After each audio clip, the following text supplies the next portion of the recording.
Liu Ruyan is a rare scientific genius, which is why she looked down on me for being a mere 985 graduate, and at our wedding she called me as stupid as a pig. Only her junior sect brother deserved to stand by her side. I complained and felt resentful. But she just told me firmly, "You are suitable for marriage. Junior brother shouldn't be tied down by the family. He will contribute more." So I ran away and she, unfazed, told everyone I was just jealous. But only I knew that after 2 years of separation, when the time came, I could apply for a forced divorce. With 1 month left to reach the 2-year mark, an unexpected visitor arrived at my yard. It was Liu Ruyan's brother, a genius with an IQ of 150, Liu Mubai. With the same arrogant expression, he said reluctantly, "Brother-in-law." I was stunned for a moment, and then assumed something bad had happened in the Liu family, because in 3 years of marriage, I had heard that brother-in-law less than 3 times. Seeing that I didn't respond, Liu Mubai suddenly kicked the ground and said grumpily, "Qi Kaiyan, haven't you made enough of a scene? Do you need everyone to come and pamper you? Back then, you already owed brother Sukin. My sister married you because he is too outstanding. Now you have a chance. If you go back home to take care of dad, I can put in a few good words for you." He seemed to believe that just by mentioning Liu Ruyan, I would, as always, run back happily to serve them like a slave. Too bad his calculations would fail. Kneading the dough, I blurted out 2 words, "Not returning." Suddenly, he lunged forward and scattered the flour all at once, saying angrily, "If it weren't for Dad being sick, do you think we would still remember you?" While evaluating my expression, he suddenly realized and said, "Ah, do you want my sister to come and find you in person? Keep dreaming. I'm warning you, don't throw tantrums, because when my sister marries brother Sukin, you won't even have a place to cry." Recalling the scene of Liu Ruyan and Cao Sukin kissing, I said from the bottom of my heart, "Congratulations, then please have your sister sign the divorce agreement soon." After being brushed off multiple times, Liu Mubai finally lost his composure. He glared at me with hatred, turned around and dragged his suitcase out, threatening, "Keep acting tough. If you have the guts, say that to my sister with the same firmness." Liu Ruyan is coming, I thought in alarm. The law requires spouses to be separated for 2 uninterrupted years for it to be a ground for divorce. If Liu Ruyan really comes, the divorce would be heavily delayed. With that thought, I remained uneasy even after Liu Mubai left, so I closed the bakery early. Then I went to worship the goddess Wanjin, reciting Amitabha 10 times and asking the gods to protect me.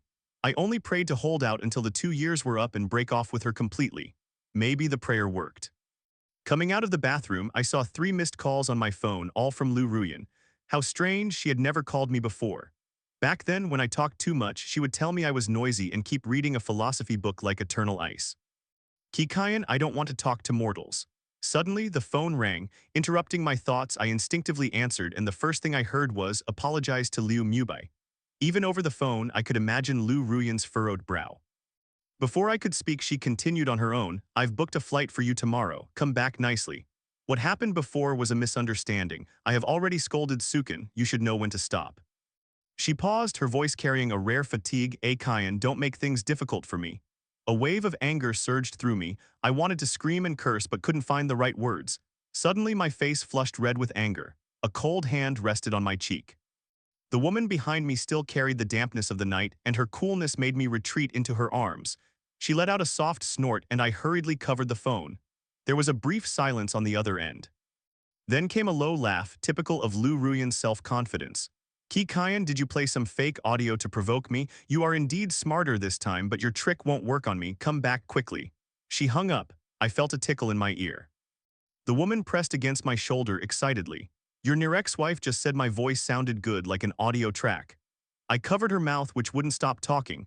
Fearing she might say something that would make me blush, my palm suddenly became wet.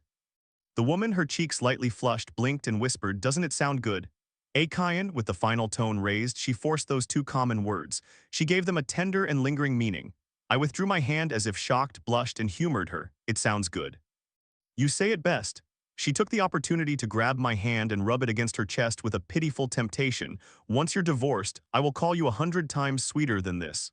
Every time this happens, I am completely fascinated." Exploring downward, I mumbled, "Soon, soon, only 1 month left. As long as she doesn't come looking for me, when the time comes, the divorce will be easy. Then we'll go get our marriage certificate. Don't bite me when you're happy." It was already late and the sun was high. I stretched, feeling refreshed. Beside the bed was the note she left. "Breakfast is on the table. I'm heading to the shop first. Signed, your beloved Shen Yuchu," along with a big heart. I caressed the paper, and the more I looked at it, the happier I felt. Who would have thought that when I arrived here with a broken heart I would meet her? I turned on my phone and while suitable for marriage. She paused as if fearing I wouldn't understand and then added, someone like you is suitable for marriage. Someone like Shuxian shouldn't be tied down by a family. She will contribute more. The divorce agreement reached her hands a day earlier than expected. In theory, that package should have arrived right at the 2-year mark, so that even if she flew into a rage, it would be past the deadline. But a day before the deadline, the agreement already showed as received. Liu Ruyan hadn't wanted to divorce since I decided to leave. I mentioned it no less than 10 times. She always gave me a bag or a bouquet of flowers, thinking that would soothe my little tantrum. She viewed my resistance as merely a cat seeking attention. Furthermore, the divorce process was becoming more and more complicated. Most of the time, it could only be mediated. For the mediation reason, she would explain with a gentle look, "My husband is just in a bad mood, sorry for the trouble." Showing her high-status workplace, it turned out I was the ungrateful one. With no other choice, I came up with the method of forced divorce. But now, as I'm flooded with friend requests on WeChat, I am completely bewildered. Right now, Shen Yaochu has gone home to get her household register. After much thought, I finally called Liu Ruyan back. The moment it connected from the other end, her tone was that of someone who already knew everything. Playing the same trick again, don't you get tired of it? I already told you I will only ever have one husband, you. Shuxian is not suitable for marriage. I really don't believe you want to divorce me. Once or twice is throwing a tantrum, but this is already the 11th time. Or have you realized that you can't live without me, so you're delaying the divorce on purpose? There was a moment of silence on the other end, and then came the same old confidence. Impossible. Back then, you were the one who knelt on the ground like a dog, begging me to save you. You are the one who can't live without me. Right after she finished speaking, the tone of the hung-up call left me deeply unsettled. I really, truly wanted to curse that shameless woman. After calming down, I immediately sent a message to my pinned chat. "Come back quickly. Tomorrow we will take the divorce photo." Shen Yaochu replied instantly, "Yes, sir." The next morning was the last day of the 2 years of separation. I put on some makeup. The moment I opened the door, Shen Yaochu was holding flowers and carrying the household register. Anxiously, she was curled up in the corner. Seeing me come out, she suddenly hugged me. I was so excited that I couldn't sleep all night, so I had to rush over. Tears fell unexpectedly. I held her face, leaned in, and kissed her. "You've been wronged. Once today passes, we will definitely be divorced. Let's go now to take the divorce photo." After the whole process, we got home almost at midnight. She warmed up the bed as usual, then she hugged me and whispered in my ear, "Husband." My heart melted. Sensing her shyness, I just closed my eyes shyly. "Hurry and sleep since you stayed up all night." Until the next day, outside the door, someone knocked on the door with force. I woke up dazed from the bed and gently nudged her. "Go check." She grabbed my bathrobe, put it on, and gave me a kiss on the forehead.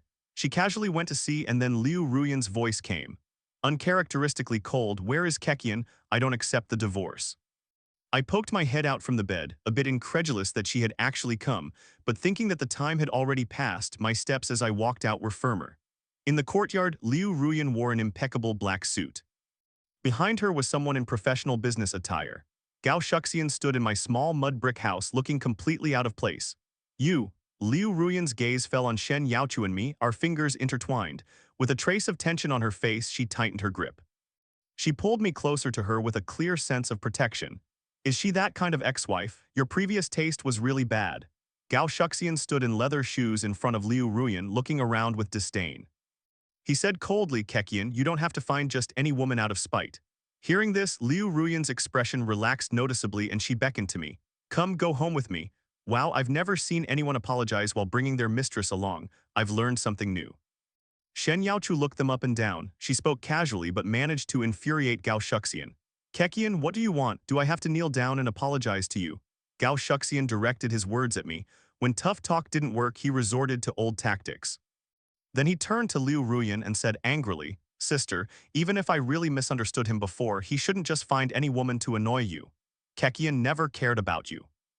Hearing these provocative words, for the first time I didn't want to refute them, but Liu Ruyan for some reason pushed Gao Shuxian away somewhat angrily. "You don't need to speak about the matters between him and me." I pursed my lips, saying nothing. It was too strange. Liu Ruyan used to say this phrase to me. On Valentine's Day, she left me to celebrate Gao Shuxian's birthday. She gave Gao Shuxian the soup I had spent 3 hours brewing. Even at the end when I proposed divorce, she just impatiently called Gao Shuxian saying, "He's throwing a tantrum again. I'll sleep in the lab tonight." I cried, made a scene, and even went to the lab to confront her. She was just like she is now, with a cold expression, as if looking at a stranger. "Kekian, you don't need to speak about the private matters between us." After many years hearing this phrase again, my heart couldn't help but skip a beat. The me of a few years ago really bore it. Cao Suksun had never received such treatment. His gaze toward me grew colder when he saw that Liu Ruyan didn't speak up for him but kept staring at me. He suddenly shed tears, walked over, and took my hand. "Kian, I know you still hate me. I can apologize to you as long as you and I are good." He leaned to the side, coming close to my ear just like that time, and whispered, "Why don't you back off? This time you won't be so lucky." Saying this, he flashed a smile. He waved at me, leaning back. His expression shifted from smug satisfaction. Little by little, it turned into astonishment because I grabbed his hand and pulled hard.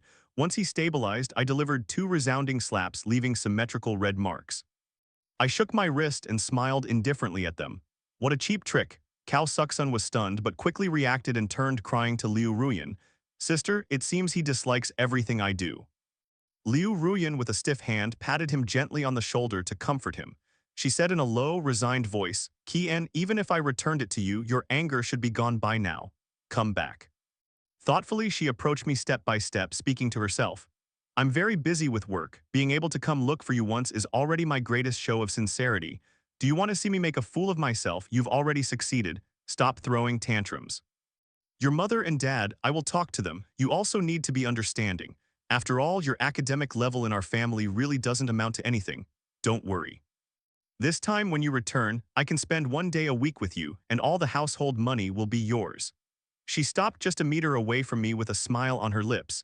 She opened her arms as if I would be tempted by those conditions. Without hesitation, I took a step toward her. Her smile widened. Her eyes were full of confidence. "Your choice is correct." Just as she finished speaking, I couldn't help but raise my hand and give her a slap even harder than the previous one. Then I grabbed Shen Yuchu, who was standing to the side, petrified with fear, and kissed her straight on the mouth. "Wife, say something," I said before Liu Ruyan could react. I shouted at her in a rage, "You have water in your brain. You only know how to eat and not see. You're already dead to me, nobody wants you. Can you face reality? Why do you think I disappeared for 2 years? Sister, do you want to read the marriage law? We've been separated for 2 years. We can force a divorce. Leave now, or better yet, tell the lawyer I committed adultery during the marriage. That way the divorce will be faster and I won't have to see your face every day." What a relief. The result of my brain working at full speed was that I was out of breath. Having no time to see the faces of those two, I buried my head in Shen Yuchu's chest. Hearing the hearty laughter coming from his chest, I felt at ease. Outside, there was a long silence until I heard Liu Ruyan's unchanging voice, but with a tone more biting. "Kian, you're emotionally unstable right now. We'll talk about our business later. Think it over. When we get the divorce certificate, there will be no turning back for us." Cao Suksun was still pretending to comfort her. "Sister, don't be angry. Ordinary people can't cross social classes. When he suffers the consequences, maybe he will come back crying to beg you." Shen Yuchu already had me in a hug and was almost entering the door, but hearing this, even he, who always had a good temper, tensed his shoulders, ready to fight. I quickly stopped him and poked my head out of his embrace. Liu Ruyan frowned but soon let out a cold snort. "So you realize your mistake." I took a deep breath and closed my eyes. I put my hands on my hips and said in a spirited voice, "You are small, short, and useless. You have food stuck between your teeth and bad breath when kissing. Whoever gets back with you will have the worst luck in the world." Then I turned to Cao Suksun. "You stunned fool, you are ugly and play dirty. You hop and laugh like a toad." After venting my anger, I felt much cleaner inside. I dragged Shen Yuchu into the house and closed the door. The world fell silent. When I calmed down, nothing could be heard outside. "You cursed them out really well," he praised me, standing up to pour me a glass of warm water. "Moisten your throat." I felt embarrassed upon realizing it, as I had always been soft-spoken. Now, thanks to their shamelessness, I was able to tap into my potential. I blushed. I lowered my head shyly and played with the buttons. "Oh, I'm not usually like this, am I? Or rather, you taught me well." Shen Yuchu handed me the glass with much affection. "But when Kian hurls insults, you have more vitality compared to when I first met you. You are more of a living person. I love it." He rarely expressed his love so directly. Such sentimental words made my face burn. "Meeting you was the best thing." I'm sure his hand, which was massaging me, paused for a moment and he sighed very softly. The old me, Kian wouldn't have liked him. In his words, the deflection was obvious. I felt curious and wanted to ask more, but he skillfully changed the subject. Something inside me felt strange, and then I realized. Although we were about to get married, it seemed I knew nothing about Shen Yuchu. Shen Yuchu was the one I took in when I arrived at this place. That was a scheme set up for me by Cao Suxun. Everyone thought I was too arrogant to tolerate it. Even Liu Ruyan, though it would have been enough to just check the recordings. She feared that it would affect Cao Suxun's concentration on his future experiments. In front of me, she deleted the recordings and demanded that I